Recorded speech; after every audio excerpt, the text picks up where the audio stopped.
జమ్మూ కాశ్మీర్లో పలు చోట్ల నిన్నటి నుంచి వర్షాలు పడుతున్నాయి. దీంతో కొన్ని చోట్ల కొండచర్యలు విరిగిపడి రాకపోకలకు అంతరాయం ఏర్పడుతోంది. బనిహాల్లో కొండచర్యలు విరిగిపడటంతో అక్కడ పునరుద్ధరణ పనులు కొనసాగుతున్నాయి. తాత్కాలికంగా రాకపోకలు నిలిచిపోయాయి. నేషనల్ హైవే 44ను తాత్కాలికంగా మూసివేశారు. ఇక ప్రస్తుతం రెస్క్యూ పనులు చాలా స్పీడ్గా కొనసాగుతున్నాయి.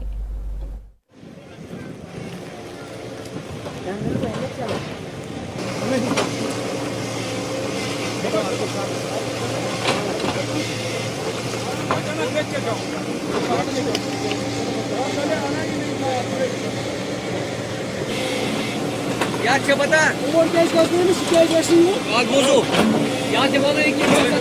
कटिंग करी जगह जगह कटिंग लटक छुपावट एकदम